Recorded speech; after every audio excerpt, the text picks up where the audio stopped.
बुधवार सुबह Malda medical college और अस्पताल के पास रेलवे ट्रैक के किनारे एक नवजात शिशु का शव मिलने से इलाके में हड़कंप मच गया है। बता दें कि लाल कपड़े में लिपटे इस नवजात के शव को देखकर स्थानीय लोग स्तब्ध रह गए। वहीं शव के पास एक बैग भी पड़ा मिला।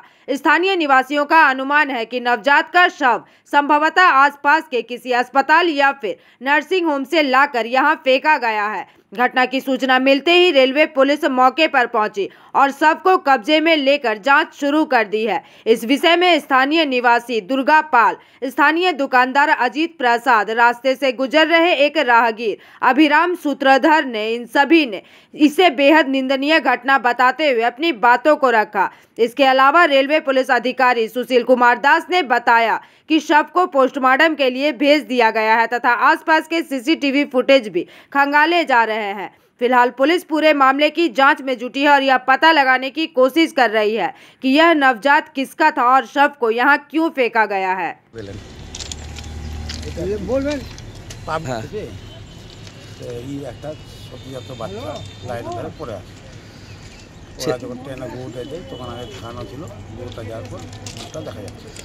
ছেলে নামে পাশে তো মেডিকেল কলেজ নার্সিং হোম, কি মনে করছেন?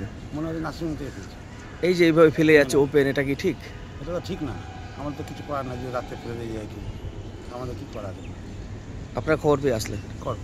কোন এলাকা এটা? এটা হলো হসপিটালের পাশে। আপনার নাম? আমার সুশীল কুমার দাস। তো তখন কি দেখলেন আর এখন কি দেখলেন? আমি তো এখন দেখলাম কি এরকম একটা বাচ্চা পড়ে আছে। তারপরে তো আমি বললাম এদেরকে, এরা সব আসলো, এসে ফোন করলো। কতক্ষণ হলো এখানে? এই খুব জোর হলে আধা ঘন্টা। কিছু করে ফেলে গেছে? ওই ব্যাগে করে, একটা ব্যাগে করে। মরা বাচ্চা? হ্যাঁ, মরা বাচ্চা। কতদিনের হবে মোটামুটি? কতদিন হবে? সদ্যজাত একদম? হ্যাঁ, মানে জন্মের পরেই? জন্মের পরে দিয়েছে। কারা ফেলে যেতে পারে এইটা তো বলতে পারছি না সঠিক আমি। পাশে হাসপাতাল আছে, নার্সিং হোম আছে। ওই নার্সিং হোমের হবে না, হসপিটালে হবে। এই যে এইভাবে ফেলে যাচ্ছে বাচ্চাকে, এটা কি ঠিক? এটা তো ঠিক না, কেন 10টা লোক এখানে যাওয়া আসা করছে রাস্তার উপরে, এই জিনিসটা করা। কোন এলাকা এটা? এটা তোমার কৃষ্ণপল্লী পড়ছে, হাসপাতাল গেটের সামনে। হাসপাতাল গেটের উল্টা সাইডে। কি নাম আপনার? Ajit Prasad. Bureau report, PVTV news.